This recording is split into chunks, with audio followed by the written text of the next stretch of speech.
Amém. Boa noite, irmãos. Que a paz do Senhor Jesus esteja com todos. Amém? Hoje eu quero falar com os irmãos um pouquinho sobre José. José, governador. Mas eu não vou falar sobre essa parte da vida dele não. Vou citar, mas não vou falar não. Eu convido os irmãos a deixar a Bíblia aberta aí em Gênesis, capítulo 50.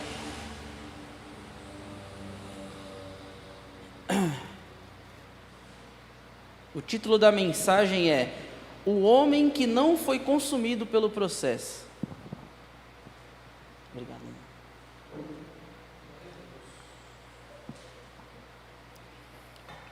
José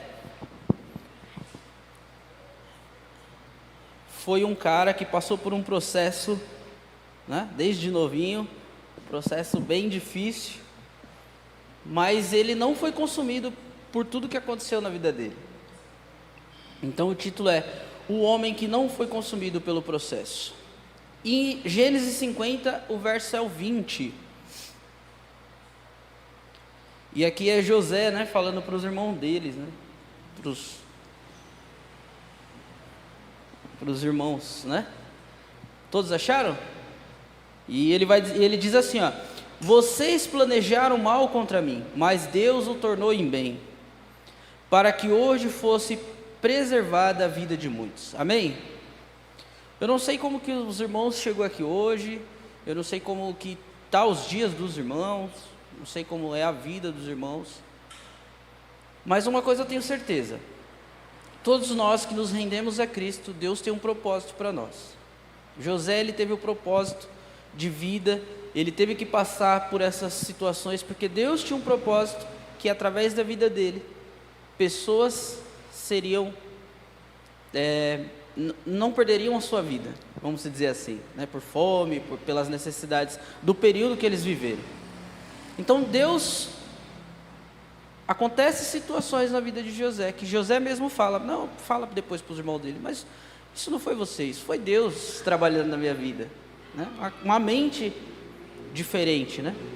E eu quero falar sobre esse processo que José passou, e esse entendimento que ele adquiriu, porque nós como ser humano, muitas vezes passamos por determinadas situações de nossa vida, e achamos que as situações que nós saímos é porque a gente é bonitinho, é fofinho, né?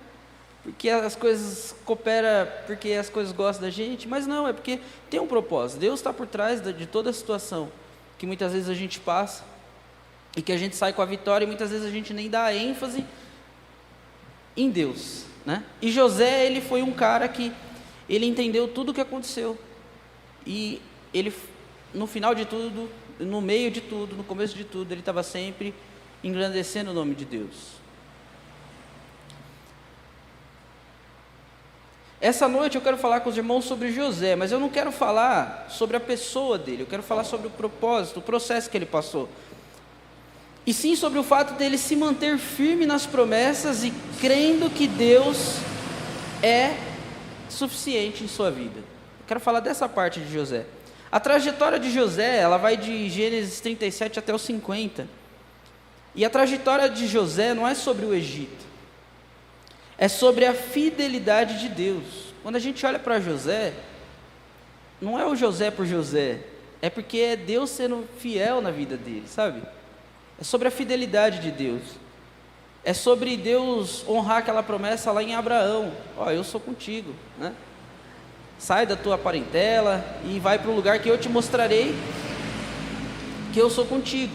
Então a história de José é sobre isso, é sobre a fidelidade de Deus. E eu coloquei assim, ó: ele foi o favorito que virou escravo. O texto vai dizer que José era um filho muito querido por Jacó. O texto em Gênesis 37:3 vai enfatizar isso.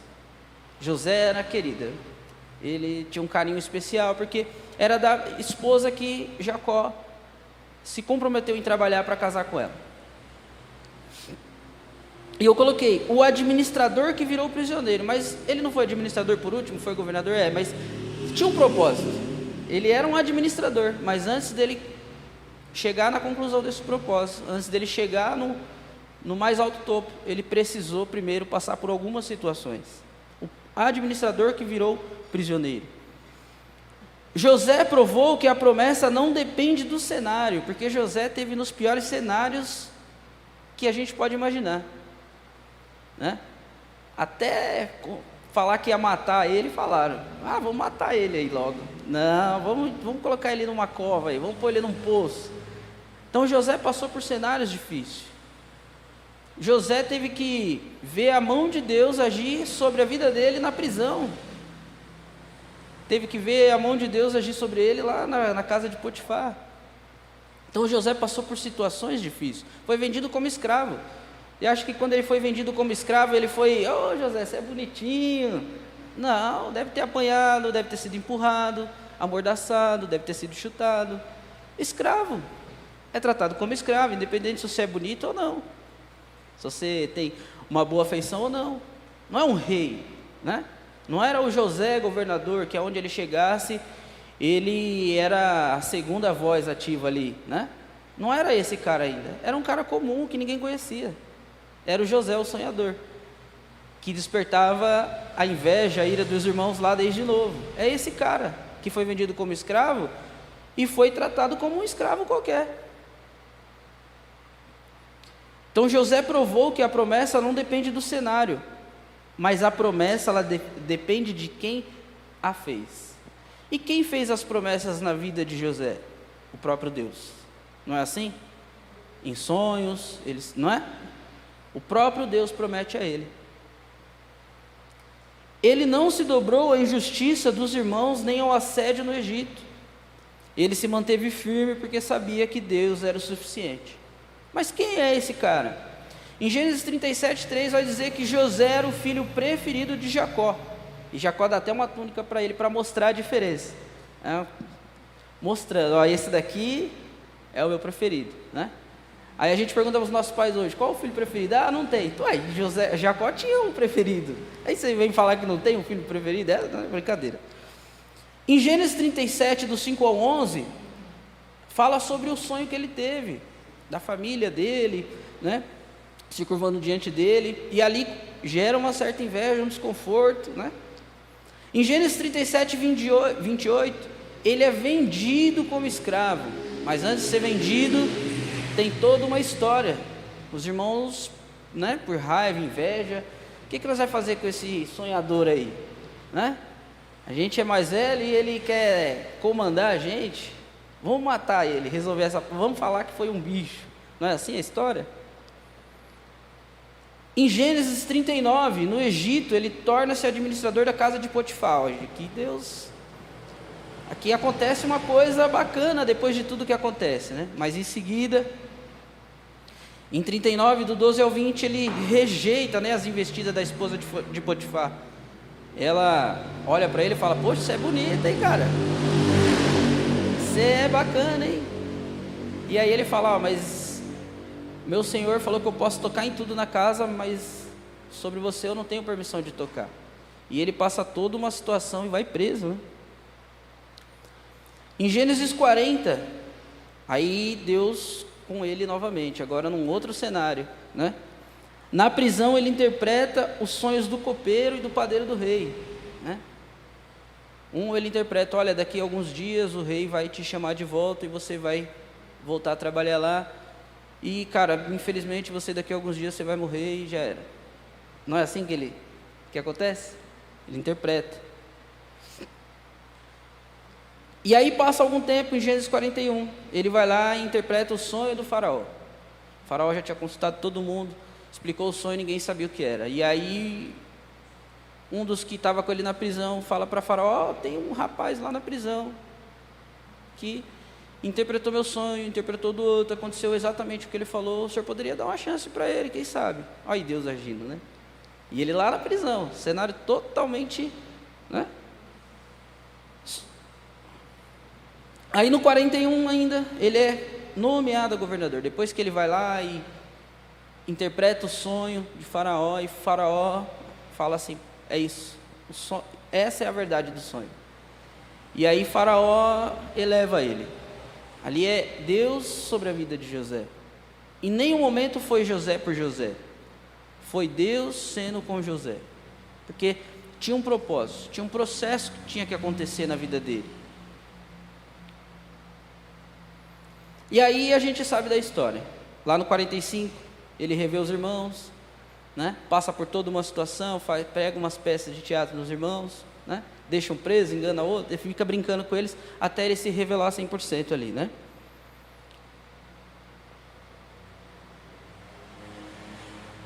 E aí vem o Gênesis 50, 20, que é o que eu comecei, que ele começa dizendo assim, olha: vocês planejaram mal contra mim, mas Deus o tornou em bem. Olha que entendimento. Se coloca você no lugar de José, sendo você do jeito que você é, nós do jeito que somos. Se acontecesse isso conosco, nós estamos num cargo agora, né, uma autoridade, a gente tem ordem para mandar prender, matar e soltar, vamos dizer assim. E aí acontece essa situação, chega seus irmãos lá, né, aqueles incircuncisos, gadarenos, chega lá e você reconhece todos eles. Chega aquela leva de gente. O que nós faríamos? Nós daríamos essa resposta mais à frente para eles: vocês planejaram mal contra mim, mas Deus tornou em bem. Olha, vocês fizeram algo contra a minha pessoa, mas era um propósito de Deus, e Deus converteu esse mal que vocês fizeram em algo bom, em algo, um propósito dele. Ou você diria assim: manda prender essa cambada aqui, manda prender todo mundo, que agora quem manda é eu, lá atrás vocês me venderam, queria me matar, agora é o seguinte, agora vocês vão ser presos, vão apanhar um pouco, e depois eu vejo o que eu faço. O que nós faríamos? Essa é a verdade. Porque falando assim, dá para brincar, né? Mas e no momento? E na hora que você está vendo quem te feriu? E na hora que você está vendo quem te tirou algo que você tinha muito apreço? Alguém que te passou para trás? E aí você tem que olhar e falar: ó, está perdoado. Aquele período ali já passou. E aí, como que nós faríamos? José foi um homem que desde muito cedo aprendeu que rapadura é doce, mas não é mole. Já começa por aí com José. Em casa ele já precisava enfrentar a ira e a raiva dos irmãos simplesmente por ele ter nascido. Porque o texto ele vai dizer que Jacó, quando ele casa com a primeira esposa, depois ele casa com a segunda, ele tem as mulheres que trabalham para elas. O texto vai dizer que a primeira esposa que ele casa, ela dá muitos filhos a ele. Imagina, né, você sendo filho de um cara que, né, Deus se revela à família e fala: olha, cara, vocês vão herdar tudo isso daqui é de vocês. E você sendo primogênito. Você, pá, agora eu tô bonito, se o pai morrer, tudo é meu, eu comando. Imagina você sendo um dos primeiros, né, que vai herdar posses. E aí do nada nasce um que é um dos últimos filhos, né? E aí o pai demonstra aquele carinho, aquele amor. Como que os outros filhos ficaram? Não, esse daí não pode estar aqui no meio da gente não. Tem que dar um jeito, a gente é primeiro. Era para o nosso pai ser assim conosco. Após todos esses episódios em sua vida, José se restabelece com a ajuda de Deus no Egito, e lá as promessas feitas por Deus, lá no passado, agora no presente se realizam. E aí tem uma mudança aí. Existe um período para que as promessas que Deus faz para ele lá atrás, existe um período de amadurecimento, um período de cura, um período para que tudo isso se aconteça. O texto de Gênesis vai dizer que José se casa com Asenate e tem 2 filhos, e hoje eu quero falar aqui um pouquinho sobre esses 2 filhos, porque esses 2 filhos de José representam a testificação de um processo que ele passou. E vai dizer assim, ó, em Gênesis 41, verso 51, se os irmãos puderem abrir, Gênesis 41, 51 e 52. Gênesis 41, 51 e 52. E vai dizer assim, ó. Aqui vai falar sobre os filhos, né? Ao primeiro José deu o nome de Manassés, dizendo: Deus me fez esquecer todo o meu sofrimento e toda a casa de meu pai. E ao segundo filho chamou Efraim, dizendo: Deus me fez prosperar na terra onde tenho sofrido. E o primeiro que eu quero falar com os irmãos aqui é sobre Manassés. Deus me fez esquecer. E o primeiro ponto é: o esquecimento não é amnésia. O esquecimento é cura. Quando José, ele tem o filho dele, que ele passou por todo esse processo, toda essa história que eu contei de forma até mais descontraída. Porque nós na atualidade é fácil brincar com essa situação dele. Mas ele viveu a aflição dia após dia, sem saber se a mãe estaria viva. Ele estava numa terra estrangeira, com um povo estrangeiro, né? Se os irmãos fez o que fez, imagine um povo que ele desconhecia, né? Mas quando José tem o primeiro filho dele, que ele coloca o nome de Manassés, ali ele está mostrando assim: olha, eu passei por todo esse processo, eu passei por toda essa angústia, por toda essa aflição, mas Deus me curou. Deus, ele foi comigo em cada dia eu pude ver a presença de Deus, em cada dia eu pude enxergar a grandeza de Deus, em cada dia eu pude entender que Deus tem um propósito sobre a minha vida. Qual que é o propósito? Não sei, mas Deus me curou. Hoje eu olho para essa situação que eu passei, eu não tenho raiva dos meus irmãos, tenho saudade, eu entendo o que eles fizeram, perdoo eles. Ele não esqueceu do problema. José não esqueceu que tinha irmãos, ou que foi escravo, porque lá depois ele reconhece os irmãos, não é? O Manassés na nossa vida representa um momento em que a dor da lembrança é removida. E muitas vezes nós, como cristãos, temos vivido dia após dia na presença de Deus, mas ainda não temos tido esse Manassés em nossa vida. Não esquecemos angústias, aflições, dores do passado e carregamos até o dia de hoje. E agora eu pergunto para os irmãos: se José, quando ele visse os irmãos dele, ele tivesse se tomado por uma ira, um furor, manda prender, ele como ser humano, como homem, era o que a gente iria esperar, e talvez até falaria assim: ele está certo mesmo, foram sacana com ele, tem que prender, manda prender, não é? Talvez a gente até faria essa voz. E se ele tivesse feito isso, talvez até o faraó ia falar: não, manda matar, vamos matar logo, traíram você, não. Mas aí José tem um filho, e ele faz questão de enfatizar: Deus me fez esquecer, Deus me fez perdoar, Deus fez eu liberar o perdão, Deus fez eu reconhecer que eu estou num propósito, que eu estou num caminho, que eu estou num processo. E ele faz questão disso. Ele poderia ter colocado qualquer nome, poderia ter colocado um nome egípcio, poderia ter colocado qualquer nome, poderia ter colocado um nome que enfatizava talvez o nome dele, como José, como governador. Mas ele faz questão de falar: olha, tudo isso que acontece, se hoje eu sou um governador, se hoje eu estou na posição que eu estou, é porque Deus teve um propósito de transformação na minha vida e um propósito de fazer eu perdoar. Hoje nós cristãos vivemos com a promessa de que Deus pode curar traumas, de forma que as pessoas consigam olhar para o passado sem ser paralisada pela amargura ou pelo desejo de vingança. Hoje nós olhamos para a Bíblia e vemos que isso é possível, mas nessa época aqui eles não tinham Bíblia. Nessa época que era contado de pai para filho a história. Nessa época era o entendimento, era o entender quem era Deus, era viver dia após dia. É por isso que eu acho tão fantástico o Antigo Testamento, porque esses caras, eles não tinham referência de quase de nada. Era contado ali, passado de geração em geração.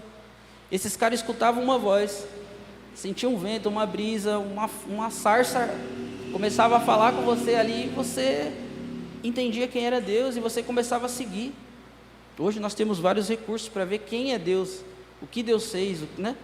O que Ele faz, mas naquela época não tinha. Manassés é a chave que mostra quem Deus é e o que Deus faz na vida do cristão. E aí tem o ponto 2. A mensagem hoje é curtinha. E aí tem o ponto 2, a vitória sobre a mentalidade de vítima. José poderia ter se vitimizado. Ai, tadinho de mim. Sabe aquelas pessoas que tudo está ruim, está sem dinheiro, faz de vítima? Até a voz, né? Aquela voz de abatido, né? José poderia ter se vitimizado aqui. Quando ele passou por todas as situações, quando ele foi chefe na casa de Potifar, quando ele tinha autoridade lá na cadeia, que o chefe da prisão deu autoridade para ele, entregou a chave da cadeia para ele, quando ele virou governador, ele poderia ter se vitimizado, chegado para todos eles, olha, eu estou aqui hoje porque meus irmãos me traíram, meus irmãos fez isso. Ele poderia ter feito isso, poderia ter contado uma história negativa, uma mentalidade de vítima. Mas José passou anos como escravo e prisioneiro. Ele tinha todos os motivos para ser um líder amargurado. Mas ao nomear o seu filho Manassés, ele declarou que a sua identidade não estava mais ligada ao sofrimento do passado, mas à bênção do presente. Olha como isso é importante. Quando ele coloca, não é só colocar o nome por nome. Esse nome está dizendo muita coisa. Esse nome está dizendo assim, olha, eu tenho as marcas do passado. Talvez se você tivesse a oportunidade de conversar com José, talvez ele ia te mostrar machucados físicos, cicatrizes que ficaram por ter apanhado como escravo e várias situações. Talvez se ele contasse a história para o carroceiro, quem ia chorar é o burro, né? Vamos dizer assim.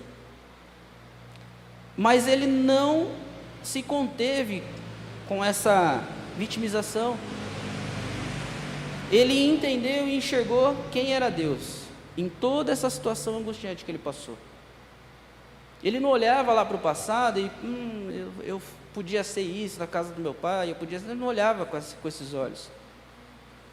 Ele olhava assim, poxa, aconteceu isso comigo porque Deus tinha um propósito para mim viver isso hoje.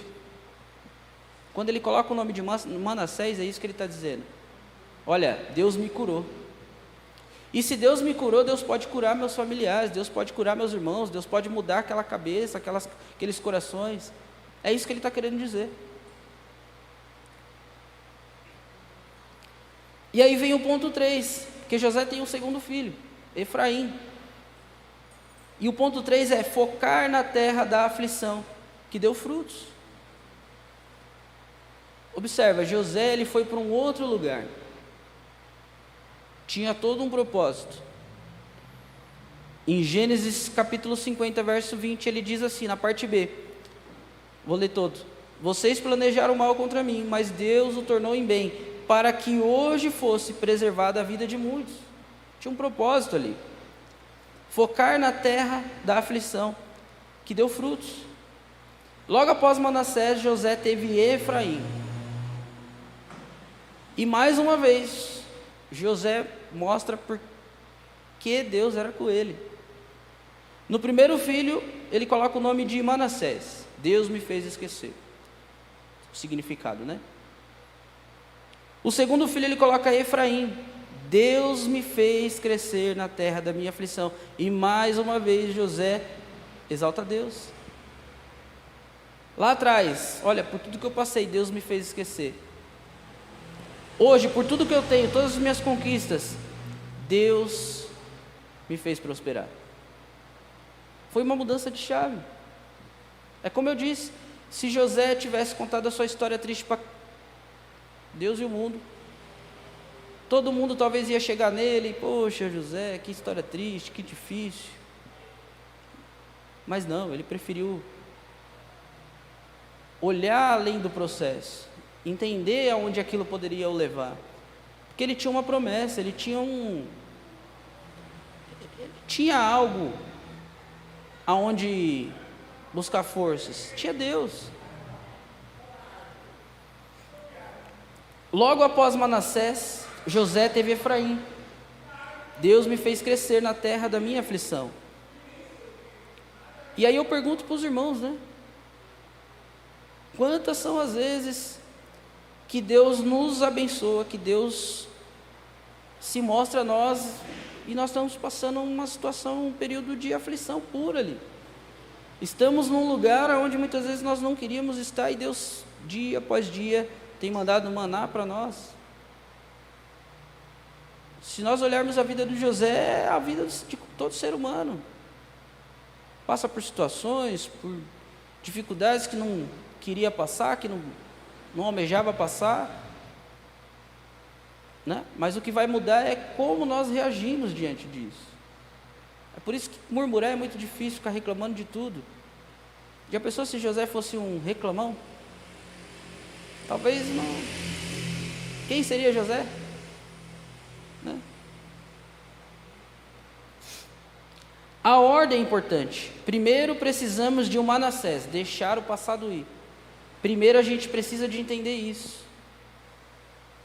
Confiar em Deus, aquela situação negativa, aquela coisa que a gente passou, que a gente não queria passar, confiar que Deus é maior que aquela situação.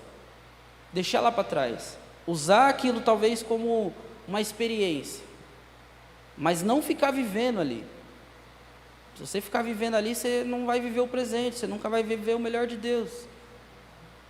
E nós como cristãos somos muito falhos nisso. O ser humano ele é muito apegado a coisas boas, e às vezes coisas boas passou, coisas que a gente achava que era boa, mas não era tão boa, e às vezes coisas ruins aconteceram, passou sobre as nossas vidas, e nós ficamos vivendo aquele período, ficamos vivendo uma nostalgia ali de uma ambiência, de uma situação, e Deus está mostrando para nós, olha, esquece isso, usa como experiência, mas esquece, não vai sumir da sua mente, mas você tem que viver, viva o presente.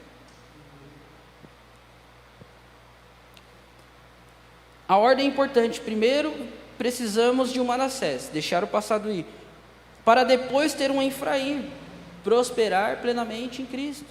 E quando eu falo prosperar, não é financeiramente. Se for financeiramente, amém, glória a Deus.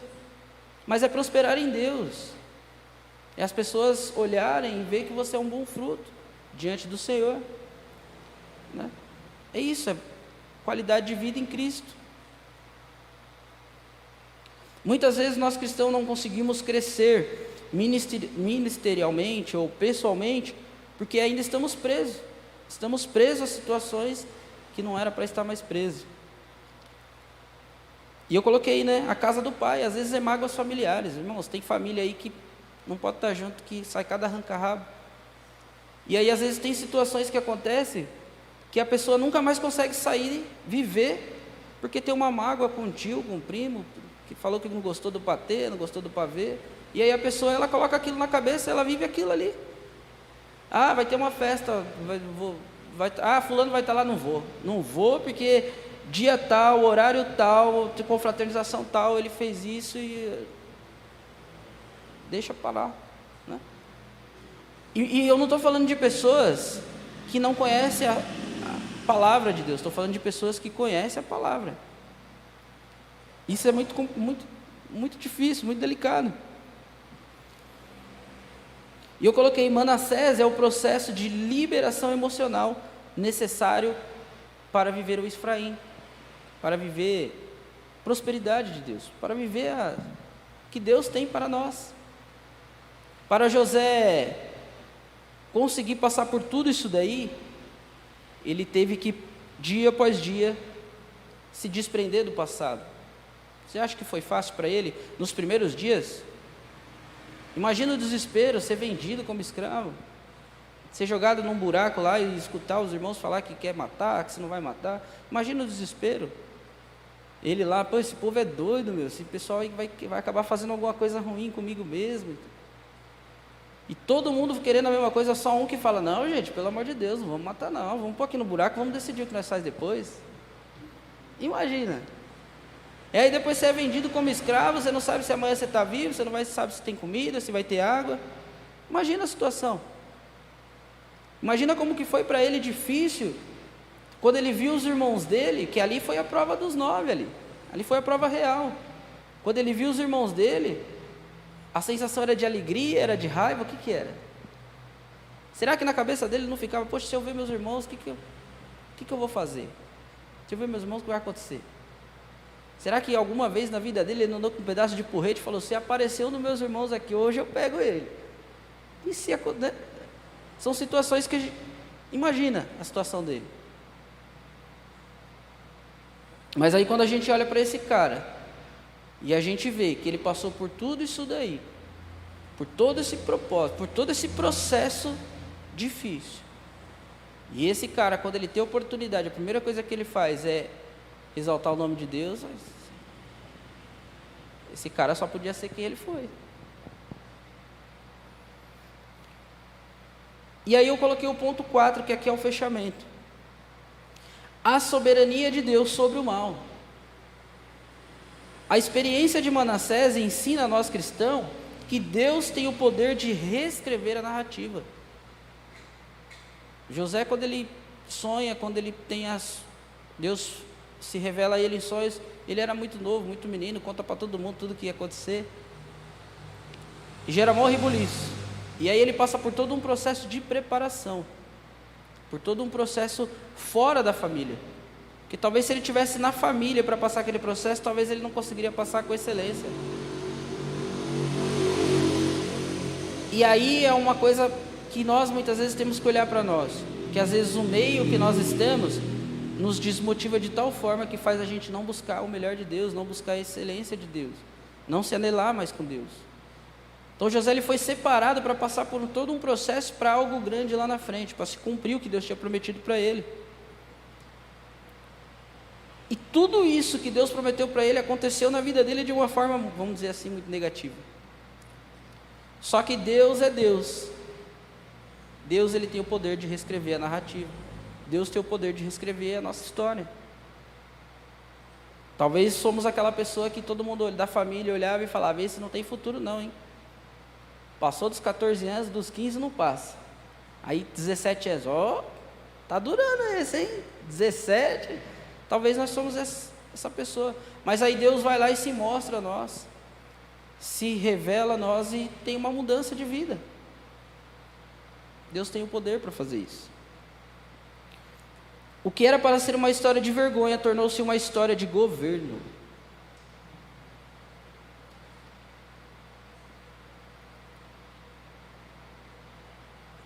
E aí eu coloquei aqui, Romanos 8, 28, né? Se os meus irmãos puderem abrir para fechar. Romanos 8, 28.